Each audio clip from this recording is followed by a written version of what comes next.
আজ পর্যন্ত আপনি রুটিন নিয়ে যত ভিডিও দেখেছেন, আজকের এই ভিডিওটা তার থেকে সম্পূর্ণ ব্যতিক্রম এবং সবথেকে ইফেক্টিভ একটা ভিডিও যদি আপনি এই ভিডিওটা শুরু থেকে শেষ পর্যন্ত দেখে থাকেন। কারণ আমরা সাধারণত রুটিন বানানোর জন্য বা আমাদের ডেইলি স্কেডিউল বানানোর জন্য যে ভিডিওগুলো দেখে থাকি, যেগুলো আমাদেরকে বিভিন্ন মোটিভেশনাল স্পিকাররা বলে থাকেন, সেই ভিডিওগুলোর মধ্যে বা সেই কনটেন্টের ইনফরমেশন গুলোর মধ্যে একটা বড় ধরনের গ্যাপ রয়েছে, যেই গ্যাপের কারণে আমাদের সেই রুটিনগুলো আমাদের জন্য ইফেক্টিভ কোনো রেজাল্ট বা ফলাফল নিয়ে আসে না। আর ইফেক্টিভ বা প্রত্যাশিত ফলাফল যখন নিয়ে আসে না, তখন সেই রুটিন আমাদের জন্য খুব একটা কাজে লাগে না। এবং দেখা যায় যে ম্যাক্সিমাম ক্ষেত্রে আমরা যখন কোনো রুটিন শুরু করি, সেই রুটিন শুরু করার ১ দিন, ২ দিন বা সর্বোচ্চ ১ সপ্তাহ বা কারো ক্ষেত্রে সর্বোচ্চ ১ মাস পরে সেই রুটিন ভেঙে পড়ে। আমরা আর তখন সেই রুটিনটা কন্টিনিউ করতে পারি না। যার ফলে দেখা যায় যে আমরা যে গোল সেট করে আমাদের রুটিনটাকে বানিয়েছিলাম, সেই গোলও আর আমরা পৌঁছাতে পারি না। আর রুটিন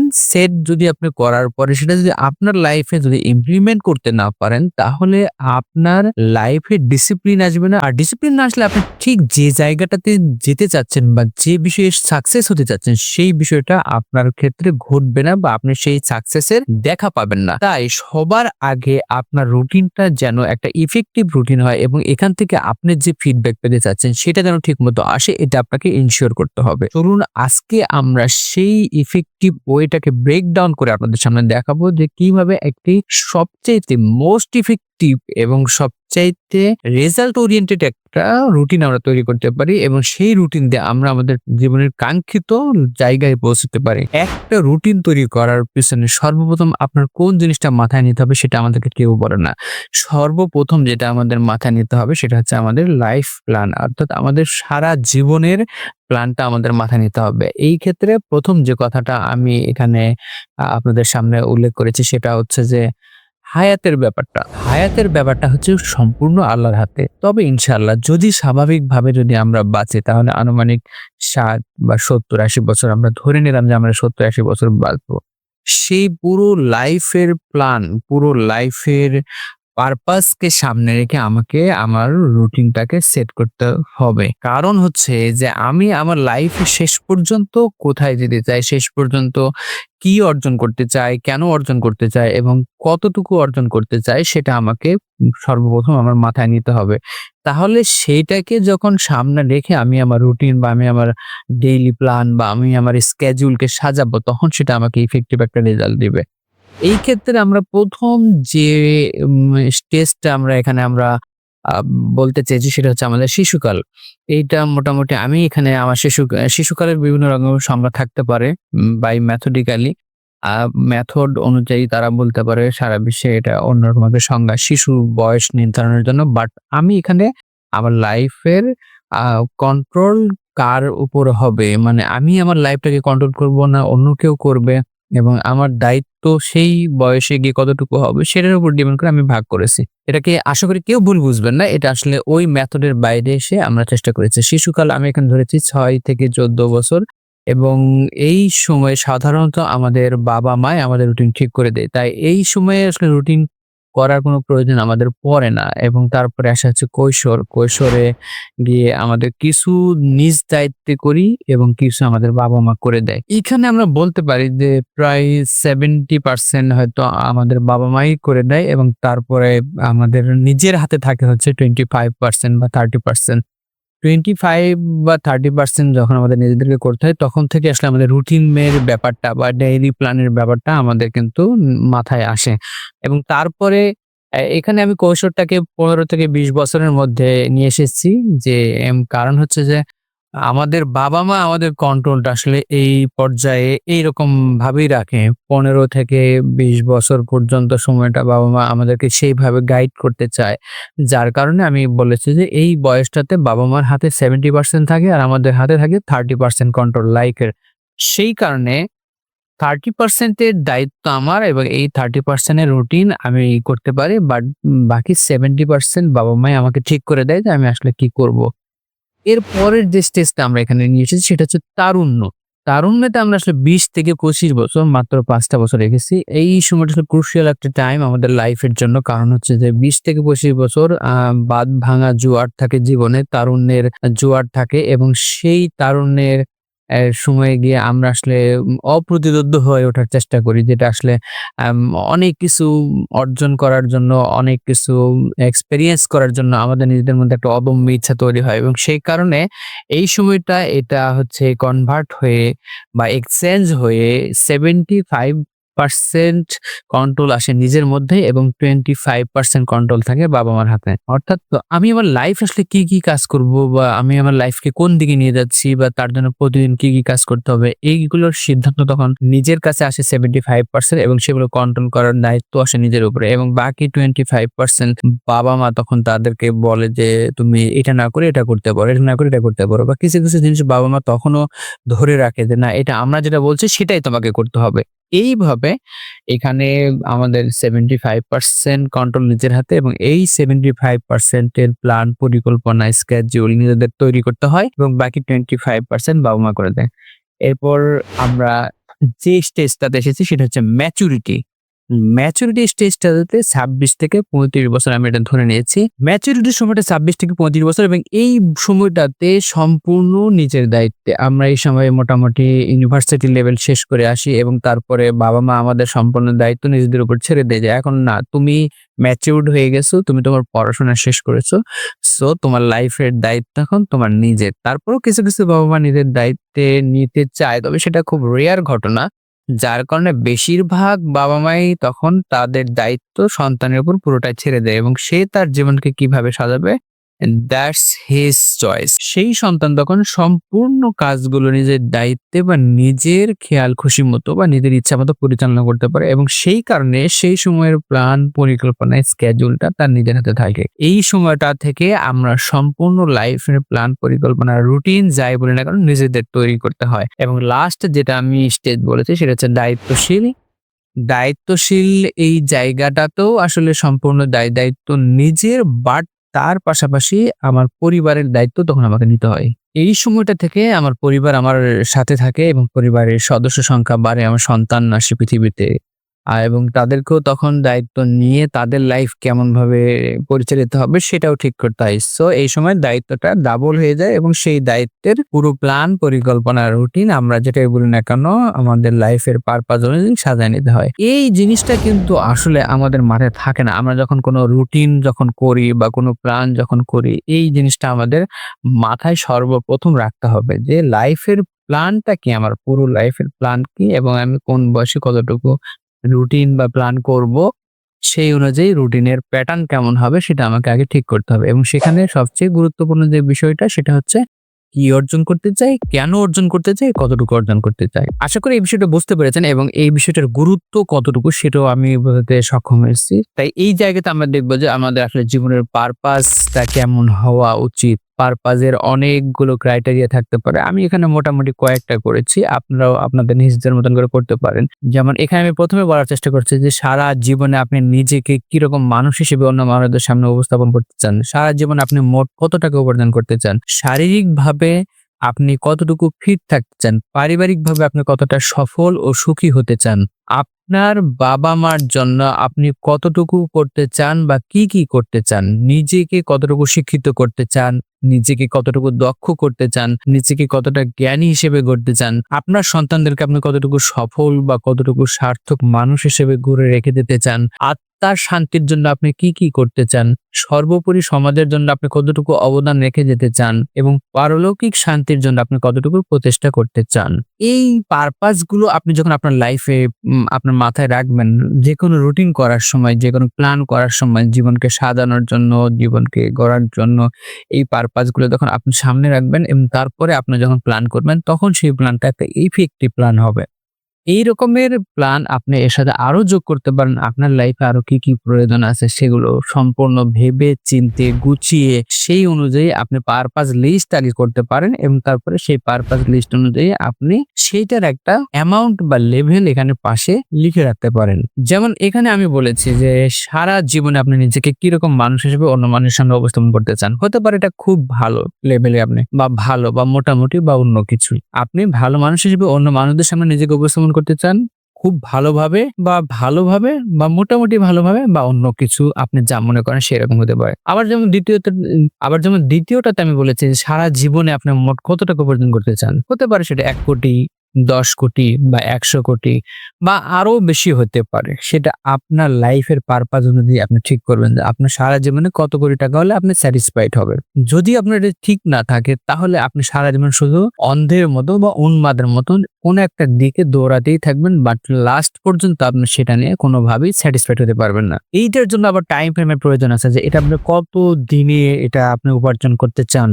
যেরকম আমি এখানে বলেছি যে এই টাকা ৩০ থেকে ৫০ বছরের মধ্যে আমি উপার্জন করতে চাই, মানে ২০ বছর সময়ের মধ্যে। আবার সারা জীবনে মানুষের সামনে, পুরো জীবনটাই আমি মানুষের সামনে নিজেকে ভালোভাবে উপস্থাপন করতে চাই।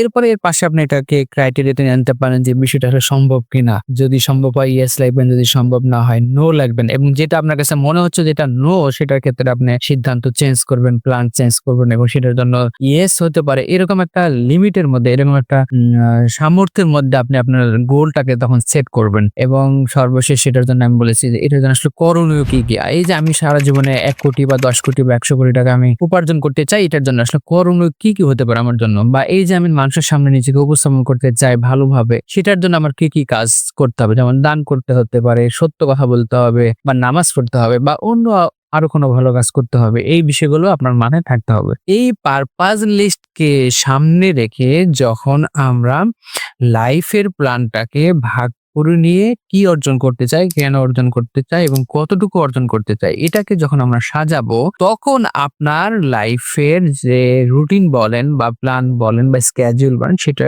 মোস্ট ইফেক্টিভ হবে এবং সেখান থেকে তখন আমরা একটা ফিডব্যাক পাবো। এখন এই বিষয়টি আরেকটু ক্লিয়ার হওয়ার জন্য আমরা এখানে হচ্ছে আমাদের আরেকটা বিষয় নিয়ে আমরা এখানে কথা বলবো, সেটা হচ্ছে আপনার প্রায়োরিটি লিস্ট। এই যে আমরা পারপাস ঠিক করলাম এবং পারপাসের পরে সেই পারপাস অনুযায়ী লাইফের প্ল্যানটাকে সেট করলাম, এরপরে আমার টপ প্রায়োরিটি লিস্ট হবে।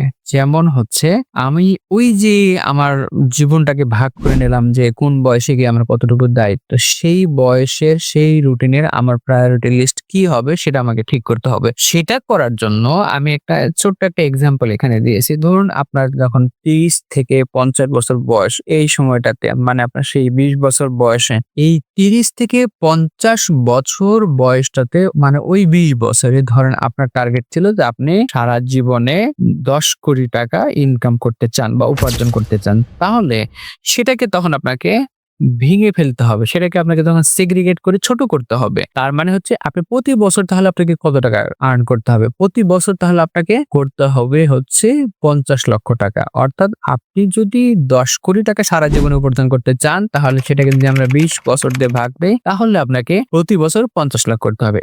এরপর বছরের টার্গেটটাকে আপনাকে মাসে ভাগ করতে হবে। অর্থাৎ ৫০ লাখ টাকা যদি আপনার বছরে ইনকাম করতে হয় তাহলে আপনাকে প্রতি মাসে করতে হবে ৪,১৭,০০০ টাকা। এরপর সেটাকে আপনি সপ্তাহে ভাগ করে নেন এবং সেইভাবে গোল সেট করেন। সেটা হচ্ছে প্রতি সপ্তাহে তাহলে আপনাকে কত টাকা আর্ন করতে হবে? প্রতি সপ্তাহে আপনাকে ১,০৫,০০০ টাকা উপার্জন করতে হবে। এবং এটাকে যদি আমরা দিনে সেগ্রিগেট করে নিয়ে আসি বা দিনে ভাগ করে নিয়ে আসি তাহলে আমাদেরকে এখানে দেখতে পাবো যে আমাদের প্রতিদিন উপার্জন করতে হবে ১৫,০০০ টাকা।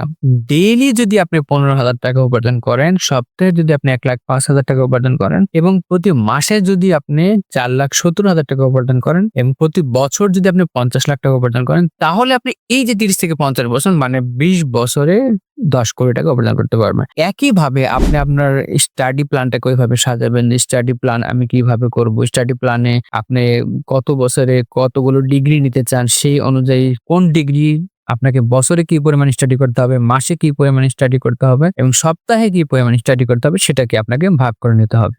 এবং সেই প্রায়োরিটি লিস্ট অনুযায়ী আপনি একটা টাইম ফিক্সড করে নেবেন যে আমি কোনটার প্রায়োরিটি অনুযায়ী কোনটার পেছনে কতটুকু সময় ব্যয় করব এবং সেটাকে আপনাকে ভাগ করে নিতে হবে। যেমন এখানে আমি বলেছি যে একাডেমিক পড়াশোনার জন্য ৬ থেকে ৮ ঘন্টা, কোন একটা ল্যাঙ্গুয়েজ আপনি লার্ন করবেন সেটার জন্য ২ থেকে ৩ ঘন্টা বা কোনো ফাইন্যান্সিয়াল নলেজ আপনি গেদার করবেন সেটার জন্য ৬ থেকে ৮ ঘন্টা হতে পারে। আপনার প্রায়োরিটি লিস্ট অনুযায়ী আপনি টাইমটাকে তখন অবশ্যই ভাগ করে নেবেন এবং সেই ক্ষেত্রে আমরা আসতেছি এবার ডেইলি প্ল্যান আপনি কিভাবে সাজাবো এবং এবং এই যে আপনি লাইফের পারপাস অনুযায়ী আপনি টাইমটাকে সেগ্রিগেট করে বছর, মাস, সপ্তাহ এবং ডেইলি প্ল্যান সাজালেন। সেই ডেইলি প্ল্যান অনুযায়ী আপনি এখন কখন কি করবেন সেটাই হচ্ছে বিষয়। এই ডেইলি প্ল্যানের মধ্যে এভয়েড করা যাবে না যে কাজগুলো, সেটাকে প্রথমে আপনি একদম ভালোভাবে ফাইন্ড আউট করবেন বা রাইট ডাউন করে লিখে রাখবেন যে কাজগুলো আপনি কখনোই অ্যাভয়েড করবেন না। হতে পারে সেটা ঘুম আপনি কখনো অ্যাভয়েড করতে পারবেন না। এটার জন্য 6 থেকে 8 ঘন্টা আপনার সময় হাতে রাখতে হবে। খাওয়া-দাওয়া, নামাজ বা আরো যেগুলো আবশ্যিক কাজ রয়েছে সেগুলোর জন্য আপনার 2 থেকে 3 ঘন্টা লাগতে পারে। এরপরে আবার স্কুল, কলেজ, বিশ্ববিদ্যালয়ে আপনার ক্লাস বা পরীক্ষা থাকবে, সেটার জন্য একটা সময় লাগবে। এই যে জিনিসগুলো আনএভয়েডেবল, যেগুলো আপনি কখনোই অ্যাভয়েড করতে পারবেন না, সেটার জন্য সময়গুলো আগে আলাদা করে ফেলবেন। এরপরে তখন আপনি ডেইলি ক্যালেন্ডার বা আপনার ডেইলি রুটিন আপনি তখন সাজাবেন। সেখানে আপনি টাইমগুলো প্রথমে একে ভাগ করে নিবেন। তারপরে সেটার জন্য অ্যাপয়েন্টমেন্ট বা কারো সাথে কোনো বিষয়ে সাক্ষাৎ করতে হবে কিনা, তারপরে টু ডু লিস্ট বা যেটা আপনি করতে যাচ্ছেন সেগুলোকে আপনাকে সাজাতে হবে। টু ডু লিস্ট গুলো তখন আপনি একটার পর একটা সব লিখে সাজাবেন সেই টাইমগুলোর মধ্যে। এরপরে সেটার জন্য কি কাজ করবেন এবং সেটার জন্য কারোর সঙ্গে যোগাযোগ করতে হবে কিনা এবং দিন শেষে সেগুলো হলো কিনা, হলে আপনি টিক চিহ্ন দেবেন বা তখন ক্রস চিহ্ন দিবেন। এইভাবে আপনি আপনার ডেইলি প্ল্যানটাকে তখন সাজিয়ে নেবেন এবং সেই অনুযায়ী আপনি স্টেপ ফরওয়ার্ড আগাবেন বা প্রত্যেকটা কাজ একটার পর একটা শেষ করবেন। মনে রাখবেন, কোনো কাজ শেষ করাটাই হচ্ছে সফলতা, শুধুমাত্র কাজ করাটা সফলতা না। এটা একজন বিখ্যাত মানুষের উক্তি, আমি এই মুহূর্তে তার নামটা বলতে পারছি না। তো উনি বলেছেন, success doesn't mean doing a task, success means completing a task. অর্থাৎ সফলতা হচ্ছে একটা কাজ শেষ করা। কোনো কাজ শুধুমাত্র করা সেটা কখনো সফলতা হতে পারে না। তাই আপনি এই ডেইলি ক্যালেন্ডারে আপনার যে কাজগুলো আপনি লিস্ট করবেন সেগুলো অবশ্যই যেন শেষ করতে পারেন, সেইটার জন্য কঠিন ডিটারমিনেশন নিয়ে আপনি কাজ করবেন এবং হইলে অবশ্যই সেটার জন্য টিক চিহ্ন দিবেন বা না হইলে সেটার জন্য অবশ্যই ক্রস চিহ্ন দিবেন। এবং ফাইনালি আমরা এই বিষয়টা যখন হয়ে যাবে তখন দেখবেন যে আপনার ডেইলি প্ল্যান অনুযায়ী আপনি যে কাজগুলো করছেন সেখান থেকে কি পরিমাণ ভালো রেজাল্ট আপনি পাচ্ছেন। আপনি এত বেশি ইফেক্টিভ রেজাল্ট পাবেন, এত বেশি এক্সপেক্টেড রেজাল্ট পাবেন তখন আপনি জীবনে যে জায়গা থেকে যে জায়গায় যেতে চাচ্ছিলেন দেখবেন সেটা আপনার চোখের সামনে একদম ক্লিয়ার এবং কত স্মুথলি তখন আপনার সামনে সেটা বাস্তবায়িত হচ্ছে। এইখানে কথা হচ্ছে যে বাধা আসবে, রুটিনে মাঝে মাঝে ব্রেক আসবে। সেই ব্রেকের জন্য যেমন আপনি অসুস্থ হতে পারেন, যেমন আপনার কোনো একটা দুর্ঘটনা ঘটতে পারে, আল্লাহ না করুক, চাই না সেটা কারোই হোক, বা আপনার পরিবার বা আপনার আত্মীয়স্বজন কেউ দুর্ঘটনায় পড়তে পারে বা আপনার বাবা মা কেউ অসুস্থ হতে পারে, এরকমের কিছু অনাকাঙ্ক্ষিত ঘটনা আসতে পারে। সেই কারণে আপনার রুটিন যখন ব্রেক হবে, প্লিজ ডোন্ট বি আপসেট, আপনি মন খারাপ করেন না। এইটার জন্য মন খারাপ না করে আপনি হচ্ছে এইটা যে কয়দিন যাবে সেটার জন্য আপনি পরবর্তীতে টাইমটাকে একটু এক্সপ্যান্ড করে নেবেন এবং সেই এক্সপ্যান্ডেড টাইমে আপনি আবার কাজগুলোকে পুরোটা আদায় করে নেওয়ার চেষ্টা করবেন বা পুরো কাজটা বা পুরো টাস্কটাকে কমপ্লিট করার চেষ্টা করবেন। তাহলেই দেখবেন যে আপনার রুটিন ব্রেকের কারণে আপনার যে সমস্যাটা হয়েছিল সেটা আবার ঠিক পুরোটাই কমপ্লিট হয়ে গেছে। এরপরে আমরা যেটা বলবো যে হচ্ছে আপনার টু ডু লিস্ট, যেটা আপনি রুটিনে করলেন সেটার পাশাপাশি একটা টু ডু লিস্ট করবেন বা আমরা যেটাকে বলি জার্নালে যে বার আপনার প্রতিদিনের কিছু গুরুত্বপূর্ণ কাজ বা আগামীকাল আপনার কি কি গুরুত্বপূর্ণ কাজ সেটা একটা টু ডু লিস্ট আপনি বানাবেন। সেই টু ডু লিস্টের সাথে আপনার পারপাস অনুযায়ী আপনার ডেইলি প্ল্যান অনুযায়ী কোনোটা সাংঘর্ষিক কিনা, সেটা কেন সাংঘর্ষিক হচ্ছে সেইটাকে আপনি ফাইন্ড আউট করবেন এবং ফাইন্ড আউট করার পরে যেটা আপনার কাছে প্রায়োরিটি লিস্টের মধ্যে বেশি থাকবে সেইটাকে আপনি গুরুত্ব দিয়ে তারপরে রুটিনটাকে আবার সাজাবেন। তো বন্ধুরা, আশা করছি আজকের ভিডিওটা আপনাদের অনেক অনেক ভালো লেগেছে এবং এটা আপনাদের অনেক অনেক উপকারে আসবে। আমি আমার ব্যক্তিগত লাইফেও এইভাবে রুটিন সাজাই বা এইভাবেই আমি রুটিন ইমপ্লিমেন্ট করার চেষ্টা করি। এবং আপনি যদি স্টুডেন্ট হন, আপনি যদি ইউনিভার্সিটি পড়ুয়া এবং স্টুডেন্ট হন বা আপনি যদি ক্যারিয়ার গ্রোথ নিয়ে খুব সিরিয়াস হন, আমি মনে করি এবং আমি মন থেকে 100% বিশ্বাস করি যে এইভাবে রুটিন মেক করলে সেটা আপনাকে সর্বোচ্চ সফলতা দেবে এবং সেই সফলতা আপনার জীবনকে অনেক অনেক দূরে এগিয়ে নিয়ে যাবে। সবাই ভালো থাকবেন, দেখা হচ্ছে পরবর্তী ভিডিও নিয়ে। সে পর্যন্ত সবাই সুস্থ থাকবেন। আল্লাহ হাফেজ।